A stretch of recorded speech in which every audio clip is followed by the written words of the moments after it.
wa rasuluh da'iyan ila ridwani wa sallallahu alaihi wa ala alihi wa ikhwani. Pertama kali yang kami hormati dan kami banggakan serta kami muliakan pembicara kita, Bapak Perlindungan, Bapak Dr. Perlindungan Siregar, yang dalam kesempatan ini telah berhadir bersama kita melalui kajian daring. Dan juga yang kami muliakan, kami hormati segenap peserta kajian daring Senin malam Kamis, yang merupakan pengajian rutin yang dilaksanakan oleh cabang Muhammadiyah Kanopan. Dalam hari ini difasilitasi oleh Majelis Tabligh.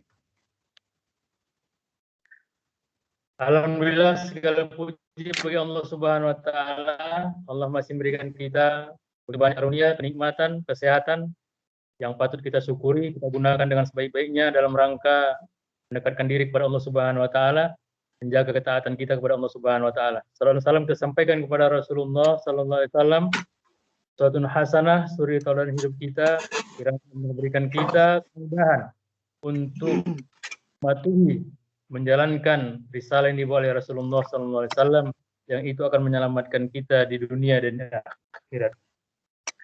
Bapak-bapak, ibu-ibu, peserta kajian daring Senin malam Selasa, pimpinan cabang Muhammadiyah Kanopan. Telah sama kita ketahui bahwa pada malam hari ini yang akan mengisi adalah Bapak Dr. Perlindungan Siregar, yang berdomisili di Jakarta, tepatnya di Ciputat, merupakan salah satu dosen di UIN Syarif Hidayatullah Jakarta. Baiklah, sebelum kita melanjutkan lebih jauh lagi kajian kita pada malam hari ini, alangkah baiknya kita mengharap keberkahan dari Allah Subhanahu wa taala, mengharapkan semoga apa yang kita laksanakan pada malam hari ini mendapatkan keridhoannya. Mari kita buka dengan sama-sama melafazkan basmalah. Bismillahirrahmanirrahim. Seperti biasa kita akan mendengarkan lantunan ayat suci Al-Quran sebelum kita melanjutkan kepada pengajian yang pada malam hari ini akan dibawakan oleh saudara kita Ahmad Rajali Jambak. Pada saudara Ahmad Rajali, silakan. Assalamualaikum warahmatullahi wabarakatuh. Waalaikumsalam warahmatullahi wabarakatuh. A'udzu billahi minasy syaithanir rajim. Bismillahirrahmanirrahim. Qad sami'allahu qawlan lati tujadiluka fi zawjiha wa tashtaki ilallah. Wallahu yasma'u tahawurakuma. Innallaha sami'un basir. Alladzina yudhahiruna minkum min nisaihim ma hunna ummahatihim in ummahatuhum illallai waladnahum wa innahum la yaquluna munkaram minal qawli wa zura wa innallaha la'afuwun ghafur. Walladzina yudhahiruna min nisaihim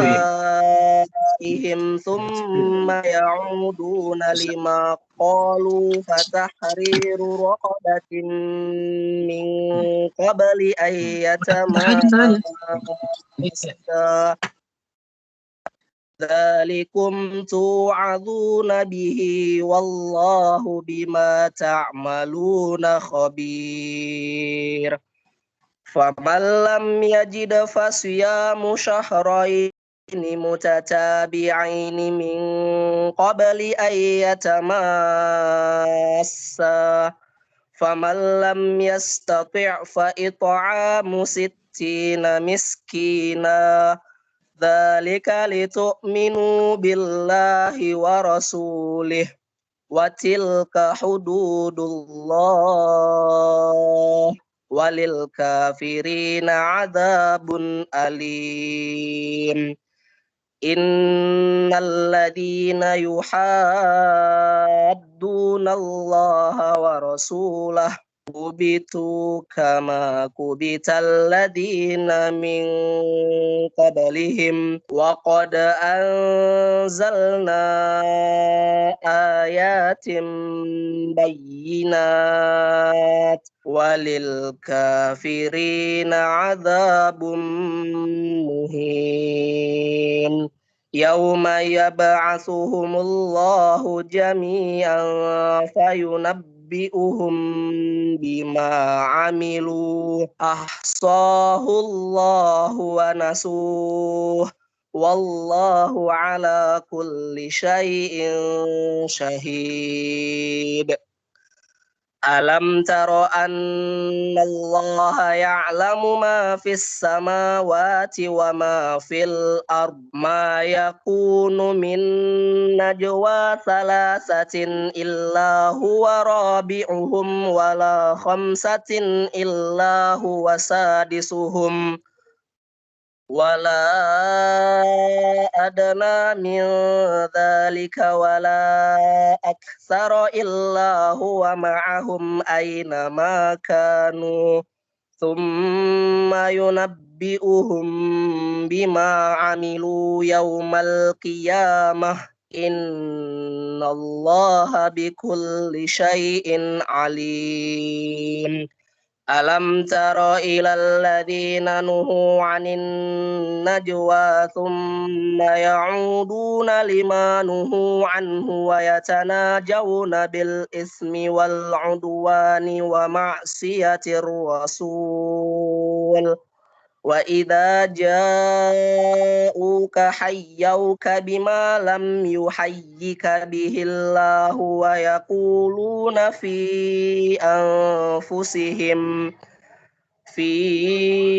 أنفسهم لولا يعذبنا الله بما نقول حسبهم جهنم يصلونها فبئس المصير الحمد لله رب العالمين Wassalamualaikum warahmatullahi wabarakatuh. Waalaikumsalam warahmatullahi wabarakatuh.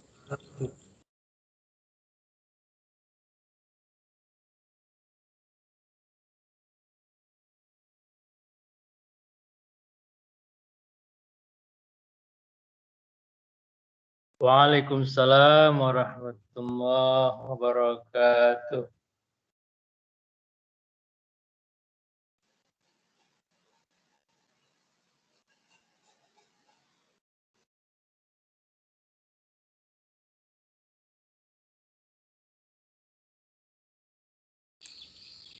Nggak dengar Ustaz, suara Ustaz Ilyas.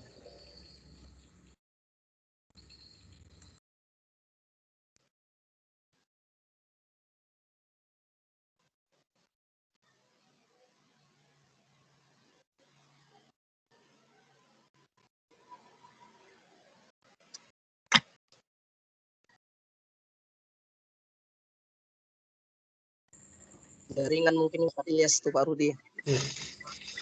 Mungkin.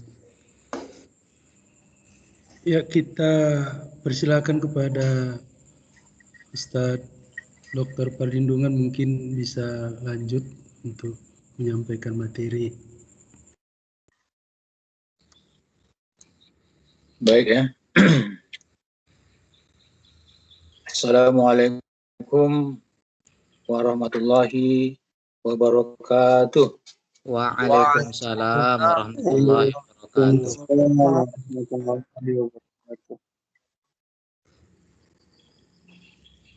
Alhamdulillah alamin. Salatu wassalamu ala asrafil anbiya wal mursalin wa ala alihi wa sahbihi ajma'in.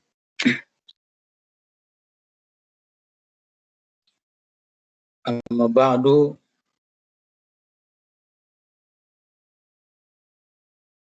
Alhamdulillah, pada kesempatan ini kita bisa bersama-sama mengikuti pengajian mingguan pimpinan cabang Muhammadiyah, yang dalam hal ini dilaksanakan oleh Majelis Tabligh.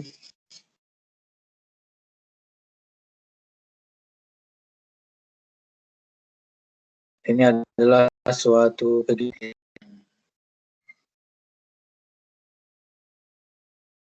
mendukung program-program cabang dalam rangka apa yang disebut dengan gerakan dakwah, gerakan jamaah ya. Jadi ada yang disebut dengan DJ, gerakan dakwah jamaah gitu ya. Atau ya kira-kira begitulah yang dicanangkan oleh pimpinan pusat Muhammadiyah.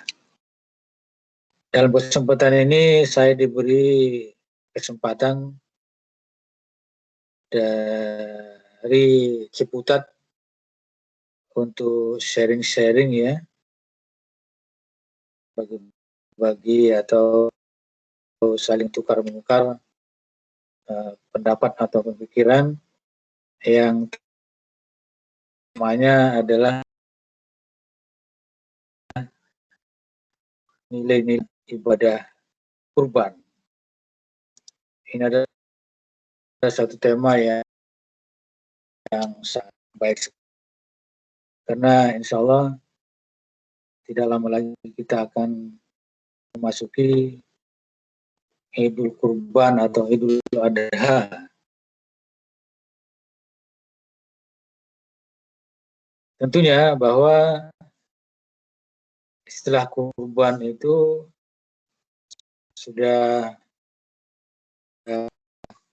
asing lagi bagi kita, karena setiap tahun kita melaksanakan kurban. Dan istilah kurban ini juga memang berasal dari Allah Subhanahu wa Ta'ala. Dalam Al-Quran kita menemukan ayat A'udzubillahi minasyaitonirrajim.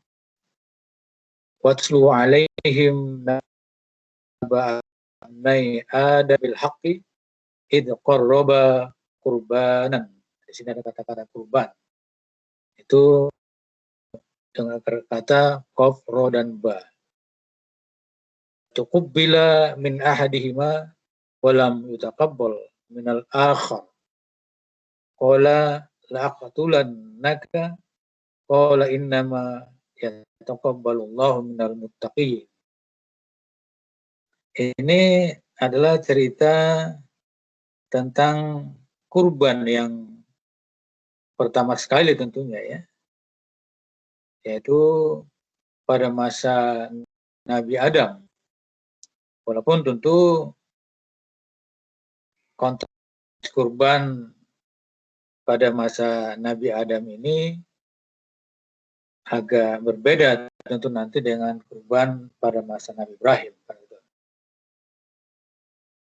Ini terdapat dalam surah Al-Maidah, yang kalau kita artikan dan ceritakan Muhammad yang sebenarnya kepada mereka tentang kisah kedua putra Adam. Ketika keduanya mempersembahkan kurban, maka kurban salah seorang dari mereka berdua, Habil, diterima, dan dari yang lain, Kabil, tidak diterima. Dia atau Kabil berkata, sungguh aku pasti membunuh dia Habil berkata, sesungguhnya Allah hanya menerima amal dari orang-orang yang bertakwa. Jadi istilah kurban ini kalau begitu sudah ada sejak Nabi Adam alaihissalam. Nah, kalau kita lihat arti ataupun mana daripada kurban, korroba yukoribu, itu menghampirkan diri dan mendekatkan diri. Artinya bagaimana kita agar sedekat-dekatnya kepada Allah Subhanahu wa Ta'ala. Dekat dalam arti ruhaniah ataupun batiniah, tentu juga jasmaniah. Kita berusaha dengan segala amal ibadah kita, karena dengan dekat kepada Allah Subhanahu wa Ta'ala, maka di sisi lain kita akan jauh dari hal-hal yang dilarang oleh Allah Subhanahu wa Ta'ala. Nah, menurut syariah, sesuatu hal yang menghampirkan diri berbakti kepada Allah dengan melakukan penyembelihan ataupun hewan dan lainnya, menurut kebiasaannya, sembelihan dalam pengertian orang Islam ialah satu ibadah seumpama uhudiyah, kurban. Ini terdapat dalam tafsir Al-Manar ayat jilid 4 halaman 341. Tentunya kurban pada masa Adam dan yang diperintahkan itu untuk berkurban itu adalah Qabil dan Habil. Yang diperintahkan untuk dikurbankan juga tentu ada ya, berbeda dengan pada masa Nabi Ibrahim alaihissalam. Hukum kurban, sebagian ulama mewajibkan bagi orang yang mampu. Tapi jumhur ulama berpendapat bahwa hukum berkurban itu adalah sunnah muakkadah. Bagi orang yang mampu artinya mawajada sa'atan falam yudhi fala yaqrabanna musallana. Artinya memang orang yang mempunyai kelebihan wajada sa'at, kesempatan untuk berkurban, dia memiliki harta untuk dikurbankan. Jadi barang siapa mempunyai kemampuan dan tidak berkurban, maka janganlah dia mendekati tempat salat kami. Hadis riwayat Ahmad dan Ibnu Majah. Jadi kalau begitu, yang diperkuat untuk melaksanakan kurban itu adalah orang yang memang memiliki harta dan lain sebagainya. Nah, kita kembali kepada cerita tentang pertama sekali berkurban ini. Dalam sejarah tadi sudah kita singgung sebelum ada ayat tadi, yaitu kita tahu bahwa Adam itu dengan istrinya Hawa melahirkan kembar, biasanya seorang putra dan seorang putri. Qabil ini dia tentu kembar dengan seorang putri. Demikian juga Habil, dia kembar juga dengan seorang putri. Nah, biasanya kembaran si kakak yang laki itu akan dinikahkan dengan kembaran si adik yang perempuan dan sebaliknya, kan gitu. Nah, kita tahu bahwa diceritakan di dalam tafsir itu bahwa Qabil ini memang dia sudah mempunyai sifat dasar yang kurang baik. Jadi dia punya sifat kasar, berhati keras dan kesat, kaku, egoistis, mementingkan diri sendiri, bahkan seram, kan itu. Artinya dia bertolak belakang sekali dengan sifat yang dimiliki sang adik ini, Habil ini. Jadi kebalikan daripada sifat tadi itu ya dimiliki oleh adiknya ini, yaitu punya sifat tenang, perawakan lemah dan lemas, luas, hatinya baik dan terbuka, bersikap sabar, memperhatikan orang lain. Ya. Dan kebetulan saudara kembar Syabil ini adalah perempuan yang memang cantik, tak secantik kembaran daripada Kabil, kan gitu. Oleh karena itu riwayatnya si Kabil ini menginginkan justru kembaran dia sendiri, dia tidak mau justru kembaran dia diambil oleh si Habil dan kembaran si Habil untuk dia, karena justru kembaran dia lah yang lebih cantik, kan gitu. Memang ya dia lebih mementingkan diri sendiri lah, kan gitu. Pada sudah aturannya dia tidak boleh menikahi kembaran dia, jelek ataupun cantik. Itu aturan pada waktu itu, pada masa Nabi Adam alaihissalam, kan gitu. Sehingga apa yang terjadi kalau kita melihat, ya ketika ini yang terjadi, maka diperintahkanlah mereka berdua ini berkurban. Kemudian tentunya akan Allah perlihatkan kurban siapa yang diterima, kan gitu. Dialah yang akan mendapatkan ya kembaran si Habil itu. Inilah kira-kira. Tetapi ya tentunya ini memang berat juga, ya kan. Dan ketika berkurban memang Kabil sendiri, satu dia tidak ikhlas ya berkurban itu, kemudian buah-buahan pun yang dia kurban itu adalah yang sudah busuk, yang sudah rusak, kan itu tidak enak lagi. Sementara Habil berkurban dengan kurban yang baik, ternak gembalaannya, kemudian setelah disembelih dipotong-potong, diberikan kepada orang, kan gitu. Dan pada akhirnya kurban dialah yang diterima, kan gitu. Inilah pada akhirnya tentu Habil lah yang mendapatkan, artinya karena kurbannya diterima, kembaran daripada si Kabil itu. Ini cerita pertama dari peristiwa kurban dalam sejarah umat manusia ya. Tentang cerita Kabil dan Habil. Yang semua kalau kita lihat memang pada akhirnya kurban itu adalah dituntut untuk keikhlasan, keridhaan dan kemauan daripada orang yang berkurban. Kemudian cerita yang kedua adalah tentang kurban juga sebenarnya, yaitu tentang Nabi Ibrahim alaihissalam dengan putranya yaitu Ismail alaihissalam.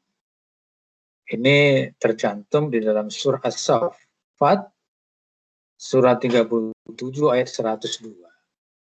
A'udzubillahi minasyaitonirrajim. Falamma balagha ma'usaya qala ya bunayya inni ara fil manami anni adbahuka fanzur madza tara. Qala ya abati fa'al ma tu'mar satajiduni insyaallah minas sabirin. Artinya maka ketika anak itu sampai, artinya Ismail ya, pada umur yang sanggup berusaha bersamanya, sama Ibrahim berkata, Ibrahim, wahai anakku, ya bunayya, inni aro fil manami. Sesungguhnya aku bermimpi bahwa aku menyembelihmu. Maka pikirkanlah bagaimana pendapatmu. Ismail menjawab, wahai ayah, lakukanlah apa yang diperintahkan Allah kepadamu. Insya Allah engkau akan mendapatkan aku dari orang-orang yang sabar. Bapak-bapak dan ibu sekalian, yang insya Allah yang dimuliakan oleh Allah Subhanahu wa Ta'ala. Jadi jelas kalau kita melihat di sini terjadi dialog antara Allah Subhanahu wa Ta'ala dengan Ibrahim alaihissalam, yaitu tentang perintah untuk menyembelih. Kemudian antara Ibrahim alaihissalam dengan nabinya Ismail alaihissalam, tentunya terjadi gejolak jiwa ya dalam diri Ibrahim alaihissalam. Kenapa? Karena dia kan kalau kita baca dalam sejarah, lama sekali dia mempunyai anak. Dan pada waktu dia masih bersama Siti Sarah, kemudian dia menikah lagi atau diberikan ya dia oleh raja dari Mesir, yaitu Siti Hajar. Jadi dari Siti Hajar inilah nanti lahir Ismail alaihissalam, sementara dari Siti Sarah lahir Nabi Ishak alaihissalam, kan itu. Jadi dua-duanya adalah keturunan Anbiya, keturunan adalah ya para nabi, dan mereka juga tentu menurunkan nabi kan gitu. Ya, dari Ishak ini juga lahir para nabi. Nabi Ismail ini ya ujungnya melahirkan Nabi Muhammad Shallallahu Alaihi Wasallam kan gitu. Tapi pada akhirnya kan ya Nabi Ibrahim melaksanakan perintah Allah Subhanahu Wa Taala ini, sekalipun sebenarnya ya dalam perjalanan hidupnya dia sudah penuh perjuangan kan gitu. Perjuangan untuk dakwah, perjuangan untuk menegakkan kalimat tauhid la ilaha illallah, kemudian juga untuk berdakwah, mengembara dari satu tempat, dari Babilonia, kan kita melihat dalam sejarahnya dia dari Mekah nanti sampai ke Babilonia, bahkan sampai ke Mesir. Itu kan suatu perjalanan yang sangat lama dan sangat jauh sekali dalam rangka dakwah, kan itu. Ya, kemudian itu tidak cukup ya perjuangan seperti itu. Itu ada lagi perjuangan yang lebih berat yang diberikan Allah, cobaan yang lebih berat yang diberikan Allah Subhanahu Wa Taala kepada Nabi Ibrahim alaihissalam, yaitu walaupun dia orang hebat, mampu menembus segala medan perjuangan, tetapi mampukah dia? Kan gitu ya. Ya, percobaan yang berat seperti ini harus menyembelih, mengorbankan anaknya, kan gitu. Ternyata dia mampu ya, kalau kita melihat dalam sejarahnya, untuk ya, melaksanakan perintah Allah Subhanahu Wa Taala. Jadi singkat kata, ya Ibrahim alaihissalam melaksanakan kewajiban perintah dari Allah Subhanahu Wa Taala, walaupun memang sangat berat ya untuk dilaksanakan, kan gitu. Nah, dalam peristiwa kurban ini, baik yang pertama tadi maupun yang kedua, terutama yang kedua ini ya, Ibrahim alaihissalam banyak pelajaran yang kita bisa petik ataupun dapatkan kan gitu. Terutama dalam konteks dalam kaitannya dengan pendidikan lah kan gitu ya. Jadi kalau kita bicara nilai-nilai pendidikan apa yang kita dapatkan dari dua peristiwa tadi, itu kan gitu. Bapak-bapak Ibu sekalian, jamaah pimpinan cabang Muhammadiyah, Ekonopan yang saya hormati dan saya muliakan, terutama Ustadz Ilyas Sarhab ya sebagai pimpinan, juga ada Laudin Nur dan juga teman-teman yang lainnya, yang mudah-mudahan kita selalu mendapatkan berkah dan rahmat daripada Allah Subhanahu Wa Taala. Khusus kepada semua peserta pengajian ini, mudah-mudahan kita bisa terus menghidupkan ya dakwah jamaah, gerakan dakwah dan gerakan jamaah ini kan itu dicanangkan oleh Muhammadiyah kan itu. Ya, apa pelajaran yang bisa kita petik yaitu nilai-nilai pendidikan dalam kurban itu. Yang pertama adalah belajar berbakti kepada kedua orang tua kan itu. Yang kedua adalah melatih tidak mementingkan diri sendiri. Dari sudut pedagogi itu kurban melatih membentuk watak kaum muslimin siap berkurban, mengorbankan sebagian daripada nikmat Allah Subhanahu wa Ta'ala. Kemudian yang ketiga adalah belajar menyantuni fakir dan miskin. Dan yang keempat adalah yaitu kita sebagai orang tua ya, itu kita harus juga bersikap demokrat atau banyak bermusyawarah lah dengan anak-anak kita, yang ini kan suatu pembelajaran juga bagi mereka betapa sebenarnya kalau orang tua itu selalu meminta pendapat kepada mereka sendiri, tidak asal pilih dan sebagainya, ya tentu nanti di tengah-tengah masyarakat mereka juga akan bersikap seperti itu kan gitu. Itu yang sebenarnya yang kita harapkan dari pembelajaran ketika kita artinya mengajari anak-anak kita kan itu lebih baik. Nah, saudara-saudara, yang pertama tadi yaitu belajar berbakti kepada kedua orang tua kan gitu. Artinya bahwa kita mendidik anak-anak kita itu kalau begitu menghormati dan bagaimana berbuat baik kepada orang tua. Wa qada rabbuka alla ta'budu illa iyyahu wa bil walidaini ihsana. Itu kan ada dalam Al-Qur'an ya kan.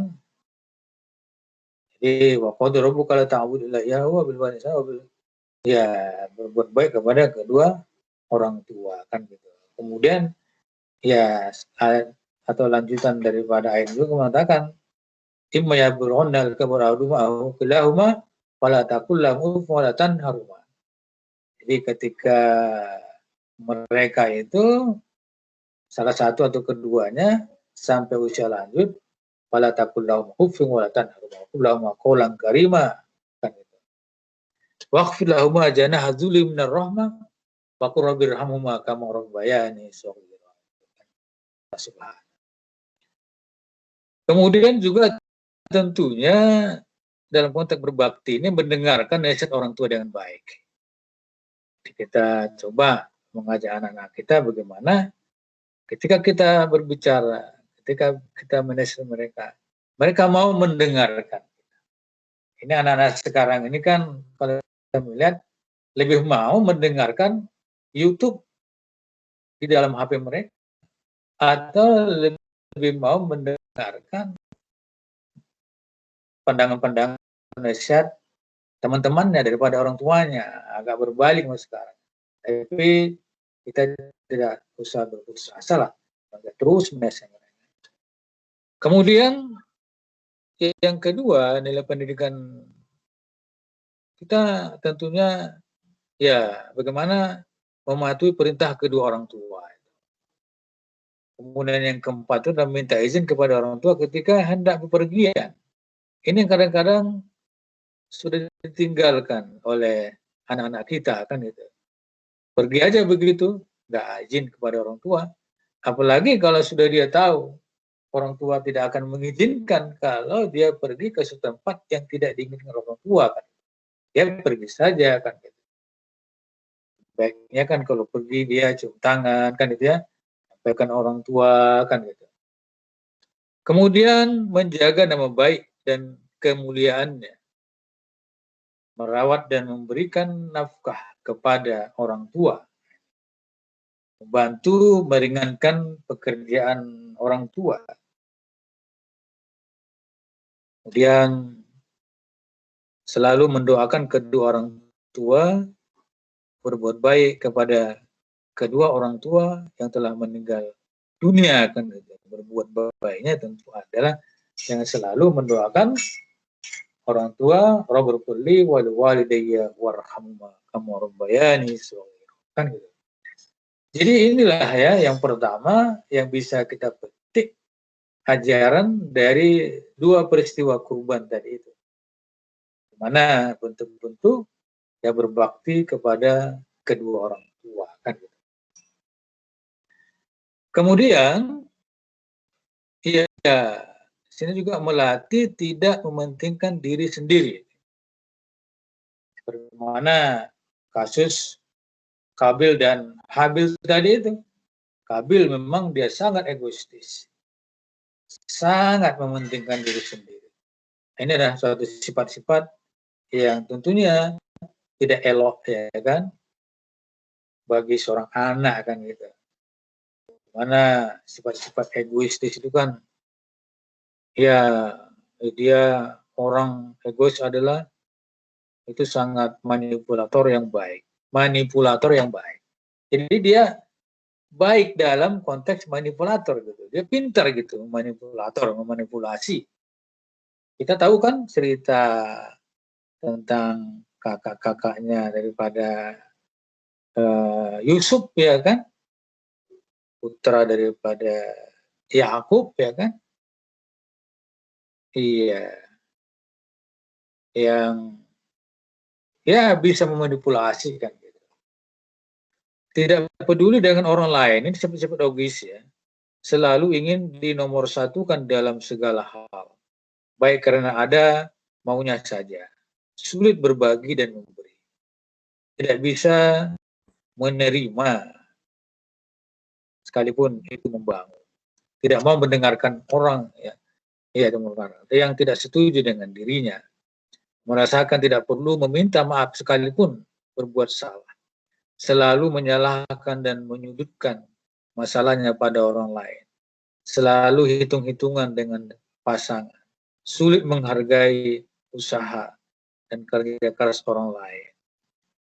Jadi ini kan sifat-sifat yang dimiliki oleh Kabil kalau kita kembali kepada awal tadi ya, yang sangat egoistis.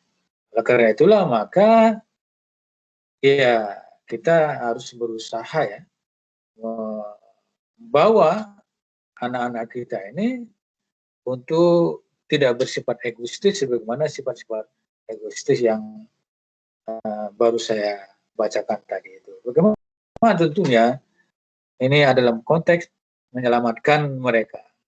Jadi dari sudut pedagogik kurban melatih membentuk watak kaum muslimin terutama anak-anak kita siap berkurban, mengorbankan sebagian daripada iman Allah kepadanya. Inilah kalau kita melihat Nabi Ibrahim alaihissalam dengan putranya Ismail alaihissalam, bahkan bagaimana contoh yang diberikan oleh Habil ya ketika dia dengan ayah Adam, dan contoh Ismail ketika dia berhadapan dengan ayahnya Ibrahim alaihissalam kan gitu. Saudara-saudara yang dimuliakan oleh Allah Subhanahu wa taala. Iya, kita sedikit ya agak kembali kepada peristiwa Ibrahim alaihissalam kan gitu. Apa yang bisa kita petik daripadanya kan itu? Yaitu bahwa tidak hanya memikirkan sendiri, tapi juga memikirkan orang lain, mau berkurban untuk orang lain kan gitu. Maka terutama adalah kaum fuqara dan kaum masakin. Ini kita tahu kan Ahmad Dahlan itu pada masa lalu itu kan pernah ditanyakan oleh sahabat-sahabat dan murid-muridnya. Karena setiap malam dia itu, setiap subuh dia membacakan surah ini.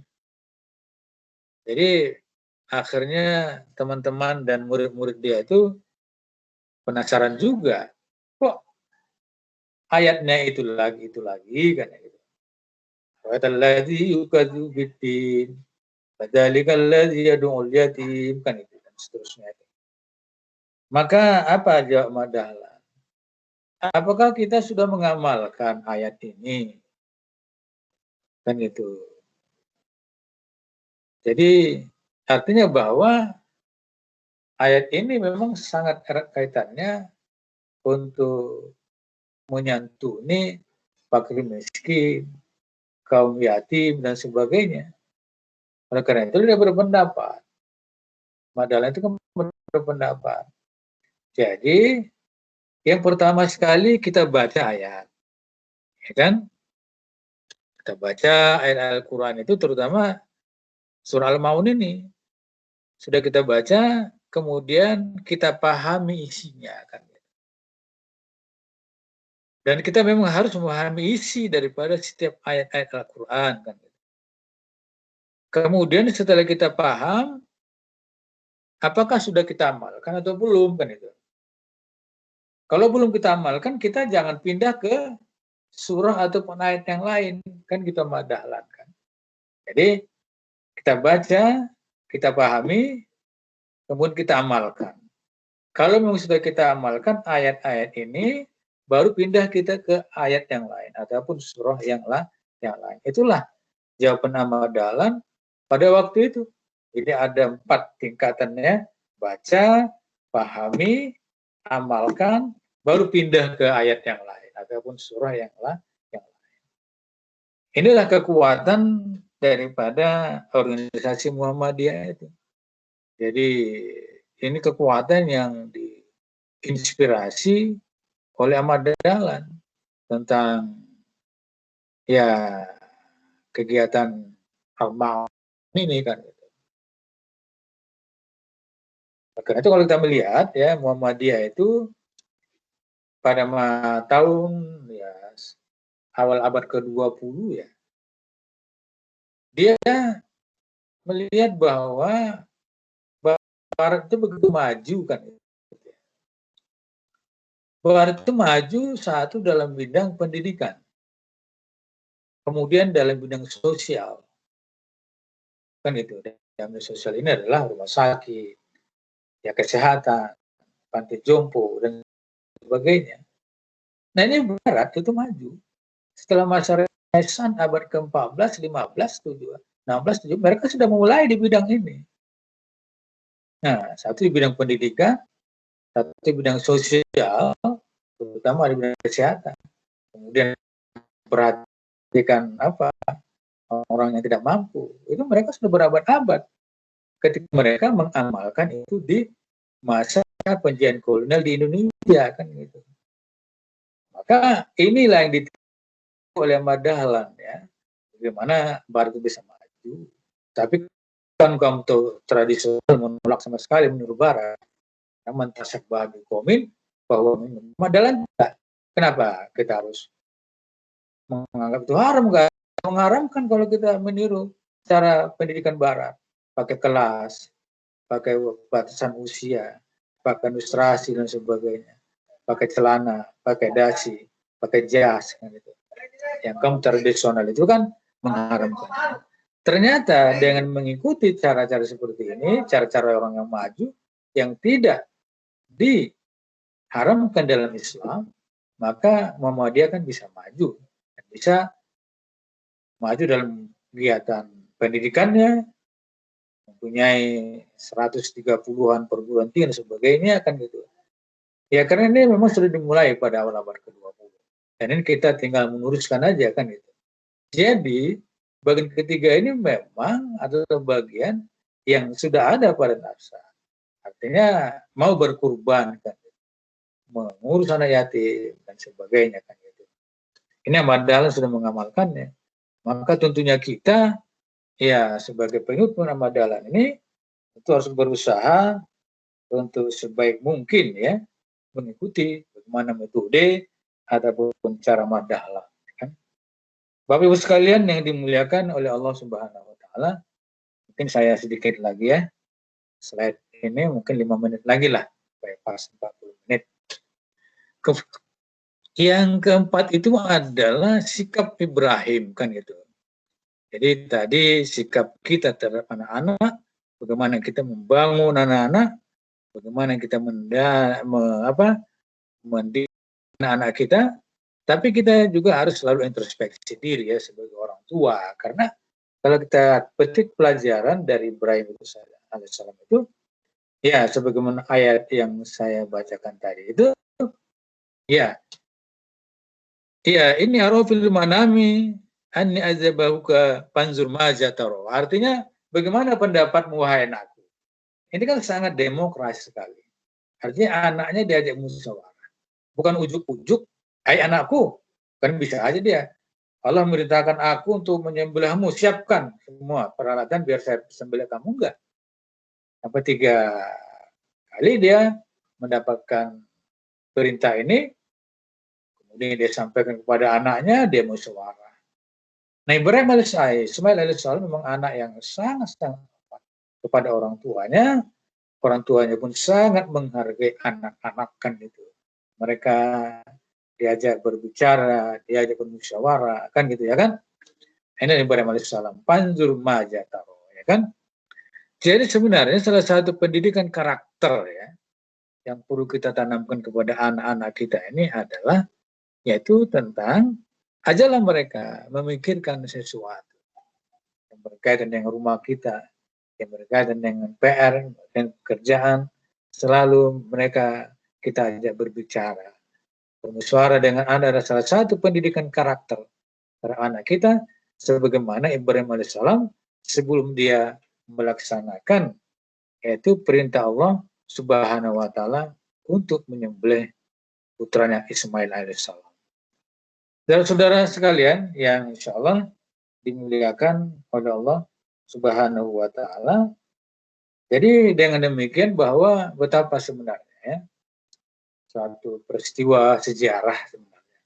Yang sejarah itu adalah suatu guru yang sangat baik untuk menghadapi masa yang akan datang.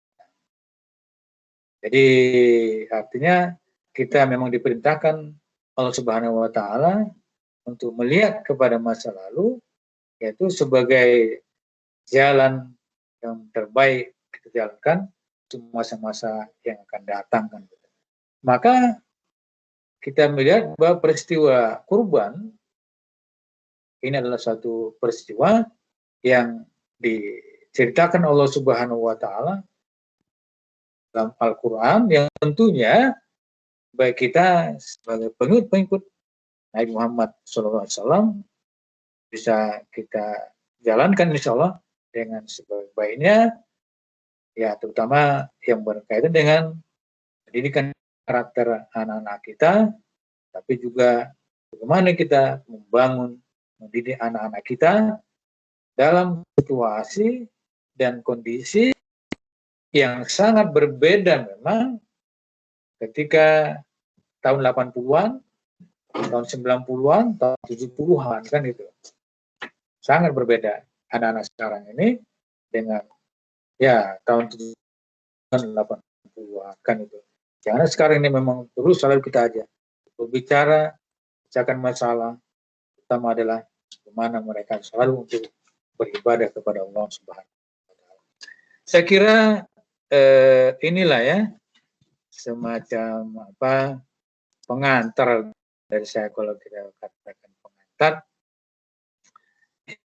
Mudah-mudahan apa yang saya sampaikan ini ada manfaatnya lah ya, dan ya ini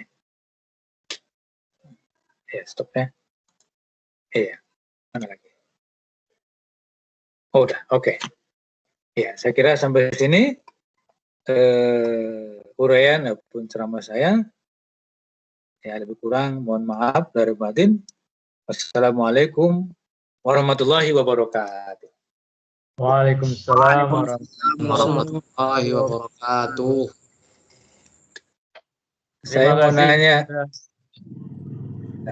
putus-putus nggak tadi itu Ustaz Ilyas omongan Bagus. saya? Alhamdulillah, Bagus ya? yang saya terima dari awal sampai akhir sangat bagus. Tidak hanya sinyalnya, materinya pun juga luar biasa. Iya, terima kasih karena saya lebih enak manggilnya, jarang saya manggil Bapak, udah terbiasa manggil Abang ini kepada Abang Anda Perlindungan Siregar. Maaf untuk yang lain ya. Saya mungkin belum mau ya lebih mengakrabkan karena sudah lama nggak jumpa. Ya, Abang Anda ini kami satu alumni di Pinang Lombang, walaupun belum nggak sempat jumpa.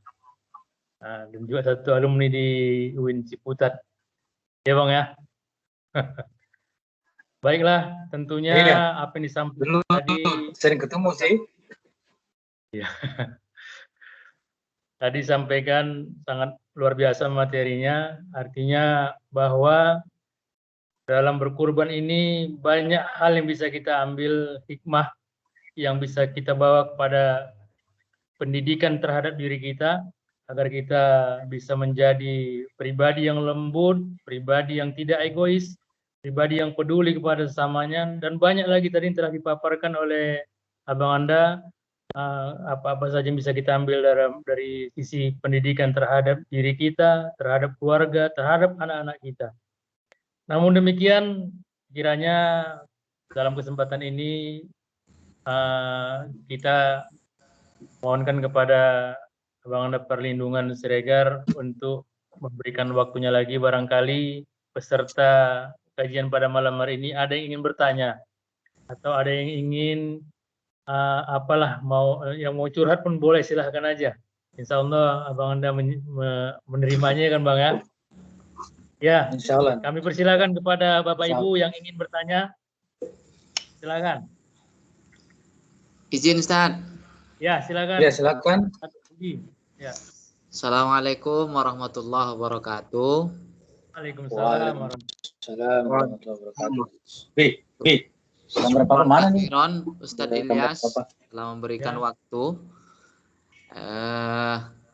Yang ingin saya tanyakan Ustadz, itu terkait poin yang keempat ini, Ibrahim alaihissalam adalah orang tua yang bersifat demokrat ataupun bahasa ininya agama kita bermusyawarah gitu. Kira-kira begitu ya Ustadz? Iya. Di sini saya ingin bertanya, ada tidak Ustadz batasan usia yang sepengetahuan Ustadz Perlindungan, orang tua tuh di usia berapa kira-kira yang sudah bisa diajak bermusyawarah gitu kan Pak? Apakah di usia SD ataupun setelah balik dan lain sebagainya? Mungkin mohon penjelasan Ustadz, kira-kira begitu Ustadz. Terima kasih. Assalamualaikum warahmatullahi wabarakatuh. Waalaikumsalam warahmatullahi wabarakatuh. Iya. Mungkin bisa langsung aja. Tentunya langsung aja ya. Tentunya kita juga orang tua pintar juga ya. Dari usia berapa sebenarnya anak itu harus kita mulai aja dialog begitu. Tetapi tentunya ya disesuaikan dengan kemampuan mereka kan gitu. Karena ada pepatah mengatakan ya berbicaralah dengan orang yang kan kau aja berbicara sesuai dengan kemampuan mereka kan gitu. Ya, jadi tentang kemampuan ini, tentang anak itu kan berbeda-beda ya. Ya dia masih usia 5 tahun pun, usia 10 tahun, ya kadang-kadang kan ada kemampuannya yang sudah bisa kita bacakan. Oleh karena itu, ya anak-anak kita ini memang harus kita ajak selalu bertukar pikiran, berdialog, melalui cerita-cerita misalnya. Tujuannya sebenarnya supaya anak kita ini nanti ketika dia ada di masyarakat, dia tidak menjadi orang yang egoistis kan gitu. Itu sebenarnya tujuan kita. Mengajak mereka itu kan sebenarnya pendidikan sebenarnya. Dia bisa bergaul dengan teman-temannya kan gitu ya. Ya, dengan prinsip-prinsip dialogis lah gitu. Karena ada juga anak-anak ya karena pendidikan orang salah, jadi salah dia dalam bergaul di tengah-tengah masyarakat kita. Jadi jangan sampai karena kesalahan kita mendidik anak-anak ini, maka dia nanti salah dalam pergaulan. Saya kira itu yang paling apa ya. Ini kan bapak-bapak yang terjun dalam bidang pendidikan sudah banyak makan garam dalam bidang pendidikan ya kan, ya membaca buku-buku psikologi kan gitu. Pastilah kalau saya ini banyak karena di jurusan sejarah di adab itu jarang baca buku psikologi, apalagi psikologi pendidikan ya. Yang paling banyak itu saya baca itu sejarah, karena memang saya mengajar di jurusan sejarah di Fakultas Adab dan Humaniora. Jadi saya memang tulisan-tulisan saya pun memang banyak dengan sejarah kan gitu. Kalau tentang psikologi pendidikan, tentang pendidikan, saya yakin bapak-bapak yang sudah terjun di pendidikan ini, saya kira lebih paham dari saya kan gitu. Tapi kalau menurut pendapat saya ini, maaf ini ya, pendapat saya ya mungkin ketika anak sudah mulai mampu berinteraksi dengan kita, berdialog dengan kita, mungkin pada saat itu kita sudah bisa ajak mereka itu bermusyawarah. Saya pikir itu. Mohon maaf kalau salah ini bapak-bapak sekalian ya, ini hanya pendapat saya. Terima kasih. Baik, terima kasih. Nah, gimana Pak Rudi? Syukron Ustaz Masya Allah. atas penjelasannya. Kurang ya. Kemudian nanti Ustaz, Terima kasih sama-sama. izin Ustaz minta materinya nanti Iya. Ustaz di-share Ustaz. Oh iya. Oh nanti saya kirim ke WA Pak Ustadz Ilyas ya. Oh, Ustadz, ya. siap. Oke. Karena saya yang punya WA sama dia. Ada yang lain kira-kira? Pak Ketua, Pak Haji Aminullah.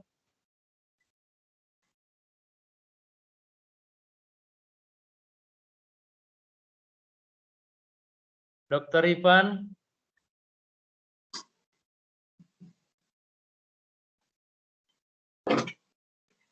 Baik, kalau tidak ada barangkali ya. Silakan. Iya, izin ingin bertanya lah ini Ustaz. Assalamualaikum warahmatullahi wabarakatuh, Ustaz Perlindungan Sregar. Waalaikumsalam warahmatullahi wabarakatuh. Pak Aminullah. Ustaz, terkait dengan hadis yang menyebutkan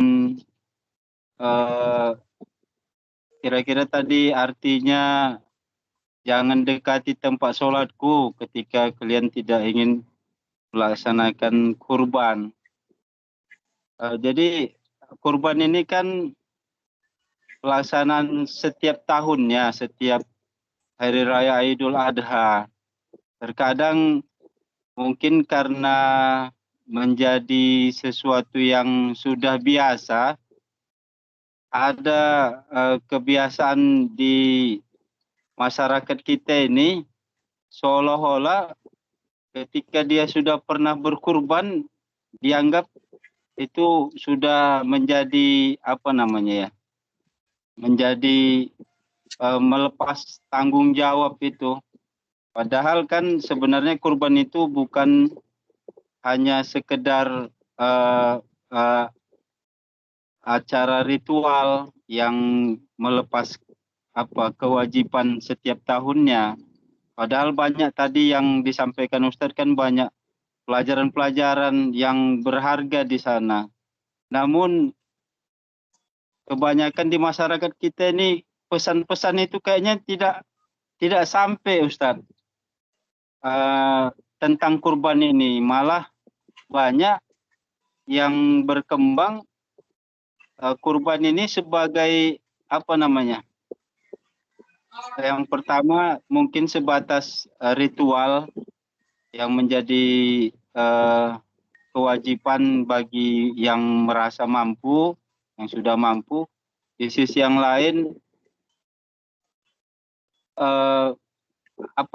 mungkin ada gengsi atau dan lain-lain lah yang terkait dengan ria tadi, mungkin bisa jadi karena pelaksanaan ini terkait dengan yang mampu, merasa dia mampu atau yang lain. Jadi yang ingin saya tanyakan Ustadz, apakah kaitannya dengan ancaman dari hadis tadi dengan orang yang tidak melaksanakan kurban, mungkin dia tidak setiap tahun karena kan mungkin kondisi keuangan, ekonomi dan lain-lain, tapi menjadi sebuah kewajiban yang mungkin kesan dipaksakan di masyarakat, bisa jadi karena ada gengsi tadi, bisa jadi Ustadz. Dengan kondisi kayak gini sebenarnya kan pesan-pesan moral yang terkandung di dalam kurban tadi sebenarnya harus memotivasi masyarakat, tapi faktanya di lapangan bergantung dengan kondisi ekonomi kita di masyarakat kita saat ini. Itu bagaimana Ustadz? Apakah hadis tadi ini ke pribadi person atau sekeluarga yang merasa diancam dengan dengan hadis tersebut, Ustaz? Mohon penjelasannya, Ustaz. Baik, terima kasih. Jadi memang itu hadis dari Ahmad tadi ya. Jadi orang yang memiliki suatu kemampuan lah ya, baik itu uang ya kan, atau harta, sementara dia tidak menyembelih kan itu, menyembelih kurban ataupun sapi kan, ini satu Nabi tentu tidak suka kan itu, seperti ini. Jadi kalau kita baca riwayat-riwayatnya kan para sahabat itu kan dalam hal berkurban itu, ya ini kurban ini kan hukumnya jumhur ulama sunnah muakkadah ya. Tidak sampai wajib kan itu. Oleh karena itulah Nabi memberikan satu warning kira-kira itu, peringatan. Nah, jangan dekati musola saya lah, kan kira-kira jangan mendekati tempat ibadah, kan gitu, kira-kira begitu ya. Jadi untuk mendorong ya, kita ini kalau mampu menyembelih satu kambing ya silakan. Itu kan sebenarnya bukan tergantung kaya atau miskin ya kan gitu. Tapi kebetulan dia mempunyai ya kesempatan ataupun punya uang untuk, kan kita sering dapat cerita kan dari pemulung yang dia kerja pemulung berapa lah dapatnya, tapi dia kumpul-kumpul kan gitu ya, 10.000, 10.000, 20.000, 20.000, itu sering kita dengar di TV itu. Pemulung juga berusaha untuk ya bagaimana dia bisa berkurban kan gitu. Artinya apa sebenarnya? Kurban ini ya tidak tergantung kaya atau miskin, yang penting dia punya kan itu uang seharga kambing misalnya. Satu orang kan satu kambing. Kalau sapi dia sanggup untuk bertujuh ya silakan motong sapi kan gitu. Iya, jadi ini sebenarnya kan untuk mendorong orang atau mendorong kita itu supaya ya cobalah ketika punya uang berkurbanlah. Kemudian dari kurban itu ya akan diserahkan kepada siapa saja, tetangga kita kan gitu. Karena hari raya kurban ini kan hari raya kemenangan juga, untuk kesenangan kita juga ya kan. Sehingga kalau kita melihat daging kurban ini kan kita tidak tujukan kepada orang miskin saja, tapi kepada kita ini semua, ya tetangga kita ya kan, itu kita bagi kan gitu, dibagi tuh daging kurban itu, karena memang suasananya suasana kurban, tapi tujuan memang itu tadi, itu artinya kita bisa memetik ya kan, memetik suatu pelajaran lah daripada ketika kita berkurban kan gitu. Jadi ketika kita berkurban maka kita kembali pelajaran apa yang kita dapat daripada peristiwa kurban itu. Oleh karena itulah maka sebelum kita berkurban itu kan kita sering mendengarkan khutbah ya, khutbah Idul Fitri, Idul Adha ya sorry ya, Idul Adha yang suka menceritakan bagaimana peristiwa kurban ini dimulai. Itu pada masa, nah umumnya bercerita tentang antara Ibrahim alaihissalam dan Ismail alaihissalam kan itu. Jadi menceritakan ajaran-ajaran. Cuma masalahnya kan ya kembali kepada masing-masing yang mendengarkan ini kan itu. Bisa saja masuk telinga kanan keluar telinga kiri kan gitu. Apa yang disampaikan oleh seorang khatib tadi itu ketika selesai khutbah begitu tanya apa tadi disampaikan khatib itu, tak tahu aku katanya, main HP-nya di rumahnya. Bukan ini yang kadang-kadang agak menyedihkan juga tengah-tengah masyarakat kita. Sekarang itu ya, saya sering juga melihat, gimana ya kan, khutbah Jumat pun orang main HP. Apalagi khutbah Idul Adha seperti itu. Apa lagi dia dapat? HP apa dia dapat di sana? Jangan-jangan dia main YouTube. Lihat YouTube di situ, lihat setting-settingan ya pada apa khutbah Jumat itu. Memang ya begitulah yang kita lihat di tengah-tengah masyarakat ini, yang seharusnya kita bisa mendapatkan ya kan pelajaran daripada peristiwa kurban itu, dan banyak sekali pelajaran itu yang tujuannya kan untuk kita juga. Nah itu sebenarnya kalau kita ingin ya, jadi pelajaran yang apa yang kita dapatkan dari suatu peristiwa berkurban itu sebenarnya kan gitu. Maka kita setiap tahun diulang-ulangi itu supaya kita bisa kan bagaimana apa yang diajarkan oleh Nabi Ibrahim alaihissalam, Ismail alaihissalam kepada kita kan gitu. Ini oleh karena itu ya ancaman Nabi itu memang hanya peringatan sebenarnya. Tidak sampai dia apa mewajibkan kan itu atau mengharamkan kan gitu. Fala yaqrabanna kan gitu. Jadi tidak lanafiyah enggak sampai kepada lanafiyah atau lanahiyah enggak. Jadi semacam satu peringatan aja. Mudah-mudahan kan peringatan ini bisa kita laksanakan kan gitu. Saya kira itu ya semacam jawaban singkat saya Pak Aminullah ya. Terima kasih. Sedikit Ustadz, ini karena sharing ya. Kira-kira surat Inna a'toinakal kautsar al-kautsar itu Ustadz ada hubungannya dengan pelaksanaan kurban ini, dengan kisah Nabi Ibrahim, asbabun nuzulnya Ustadz. Oh iya. Asbabul hurufnya apa? Jadi kalau kita bicara tentang Inna a'toinakal kautsar fasholli rabbika wanhar inna syani'aka wal abtar itu memang kaitannya kepada penyembelihan ini ya. Iya. Dengan jadi kurbannya. Sudah diberikan sebenarnya satu kelebihan lah kan gitu ya, harta misalnya, kemudian ya sholat lah, kemudian menyembelih lah kan gitu. Jadi kaitannya kepada ini juga kan gitu. Jangan sampai ya udah banyak dia mampu kan gitu untuk menyembelih, tapi dia tidak mengadakan penyembelihan kan itu, kurban kan kira-kira begitu. Jadi ada memang kaitannya itu kan gitu. Saya kira itu. Makasih Ustaz, makasih. Sama-sama. Allah.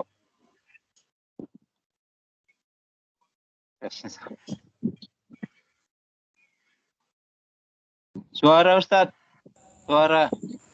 Hidupkan mic-nya Ustaz. Oke, Dokter Ivan kayaknya udah siap-siap mau ngasih masukan nih. Silakan Dokter Ivan. Masya Allah, belum ada Ustadz, masih nyimak. Oh belum. Saya kira tadi.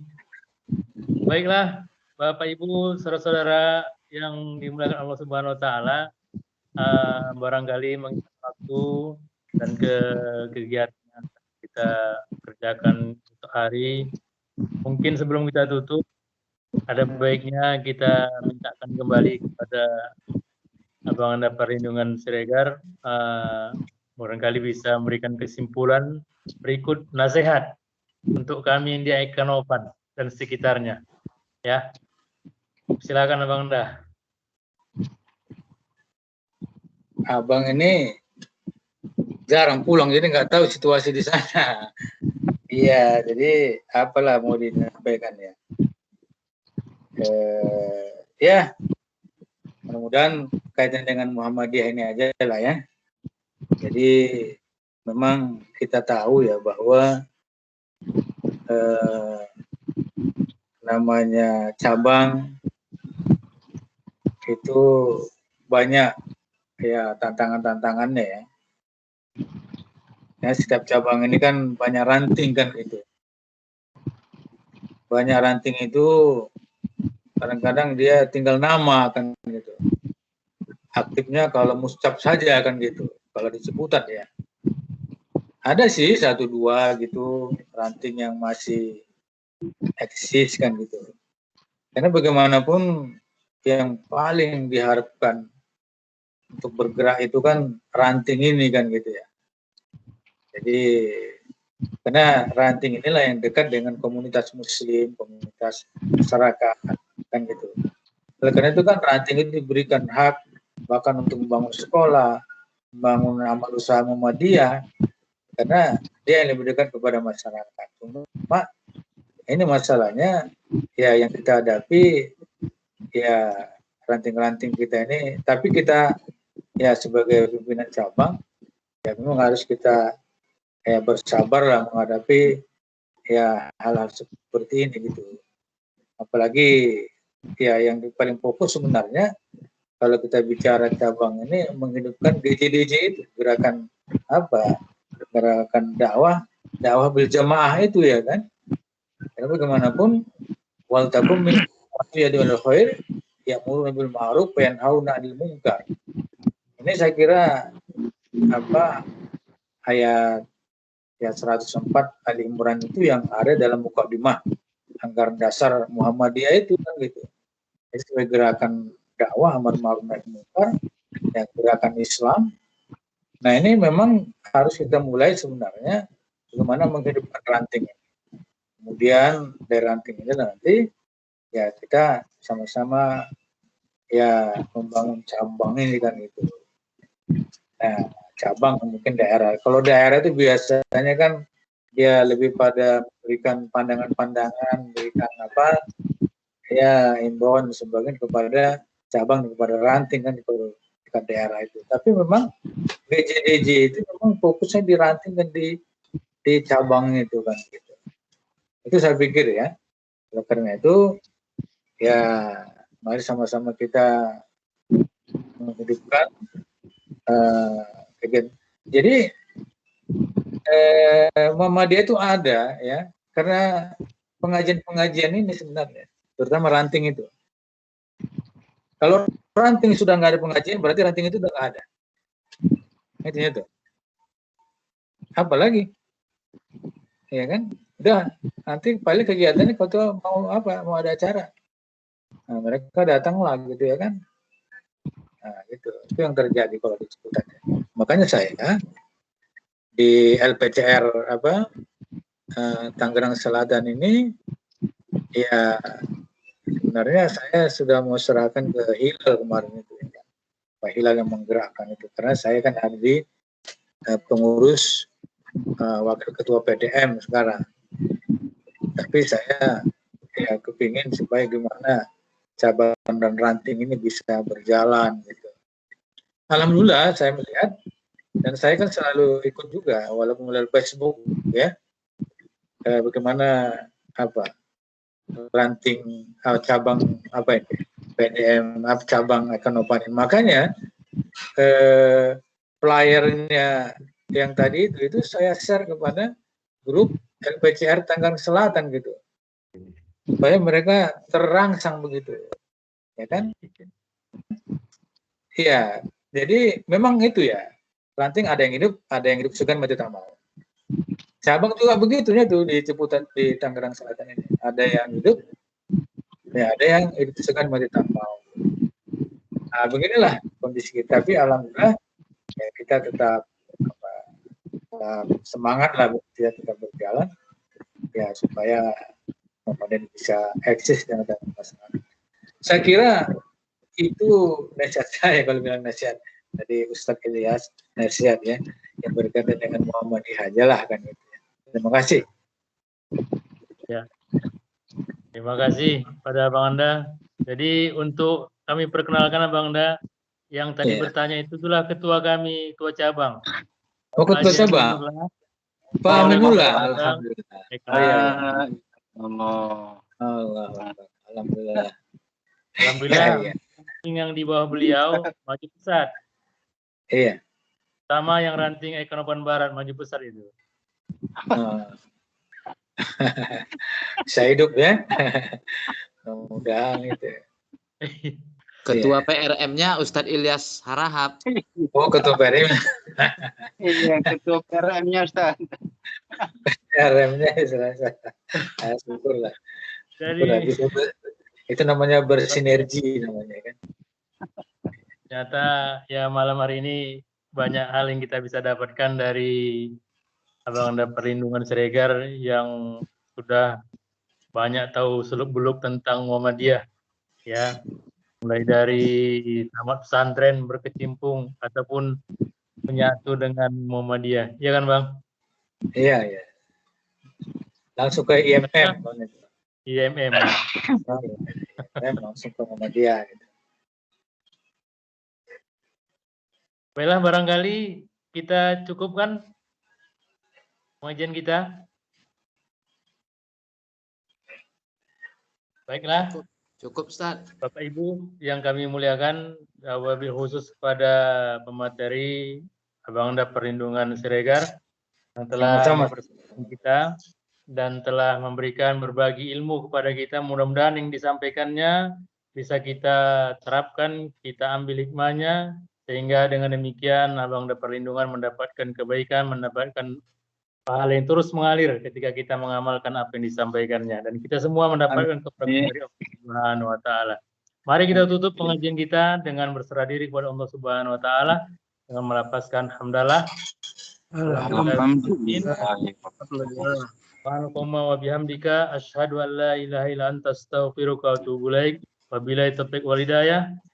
Assalamualaikum warahmatullahi wabarakatuh. Waalaikumsalam warahmatullahi wabarakatuh. Maaf ya, semuanya maaf ya atas ada kesalahan. Maafkan. Assalamualaikum. Waalaikumsalam.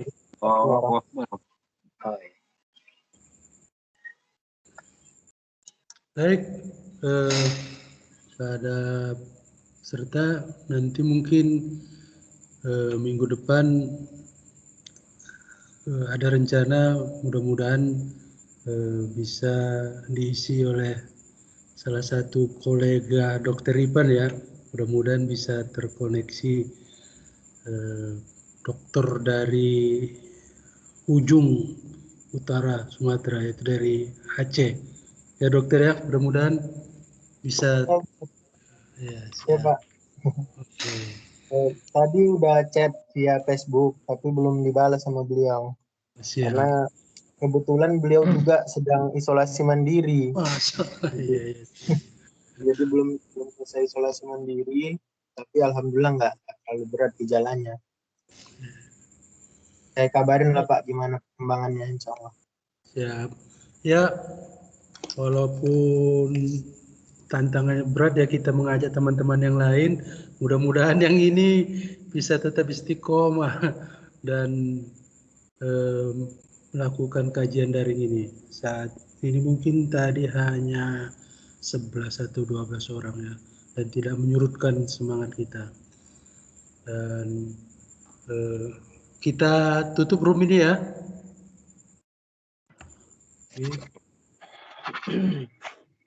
Assalamualaikum. Waalaikumsalam warahmatullahi wabarakatuh.